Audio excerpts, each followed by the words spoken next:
The iconic Betty Boop hasn't really been in the limelight of animation in nearly 90 years.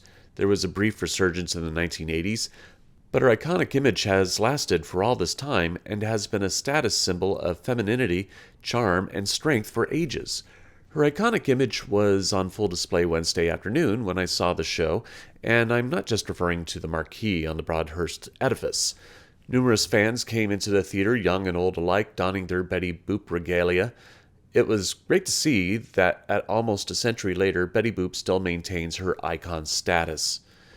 The musical goes a long way in successfully continuing Betty Boop's legacy with a snappy, intricately conceived score, dazzling performances led by the luminous Jasmine Amy Rogers, whose charisma is enough to power every light on Broadway. Her zeal as the bubbly Betty Boop is infectious and keeps the energy going the whole 2.5 hours. The story is pretty simple. Betty lives in the animated world where she acts in cartoon shorts directed by Oscar Delacorte, played by Albie Marylees, who always has his assistant Arnie Finkel, played by Colin Brady, by his side.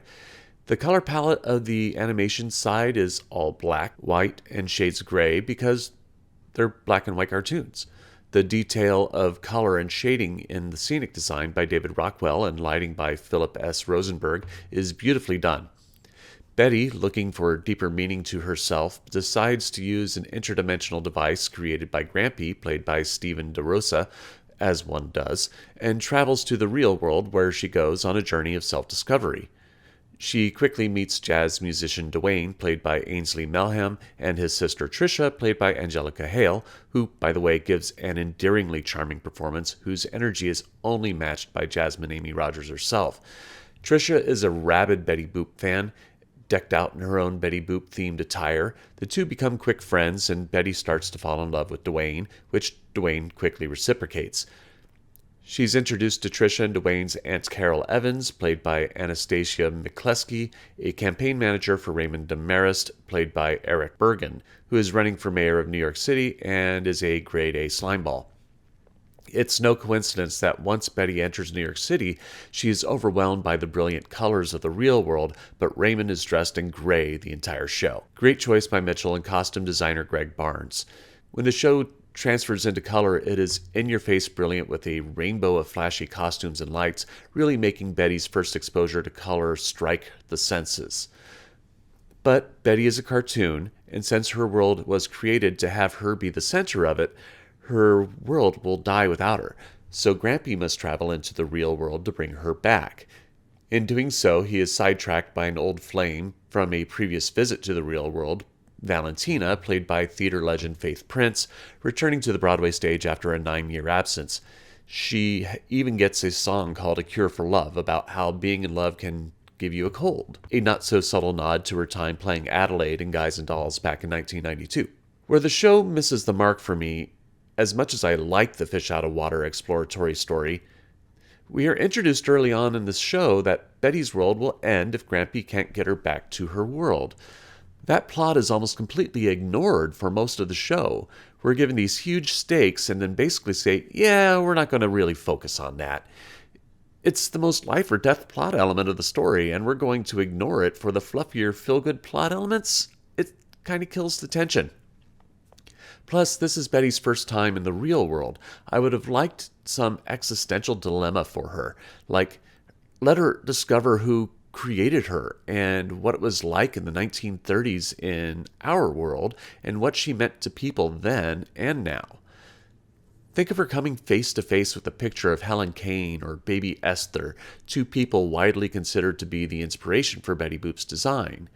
There's a whole legal battle about it, and people have made claims for and against both women over time, but that's less the point than having Betty discover who she is and what her motivation is. It can also play into Trisha's own journey of self-discovery. There's plenty of room in the 2.5-hour musical to do it, as the first act is pretty much fluff. That's not to say it isn't entertaining, it's just very light musical comedy fare, which could have been used to develop more of the heavier parts of the plot. The musical numbers and Jerry Mitchell's choreography is excellent. What I love about the Foster and Birkenhead score is that the music never feels disingenuous to the scene, and with such a variety of times and environments, they have a daunting task to not make any song feel out of place.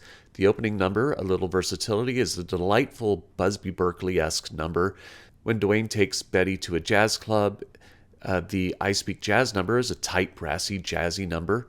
When Betty visits Times Square in 2025, it's a vibrant pop number, which makes sense. People will leave the theater singing their duet, Why Look Around the Corner, and Jasmine Amy Rogers' performance of the 11 o'clock number, Something to Shout About, had many in the audience on their feet during the day of the performance that I was in attendance.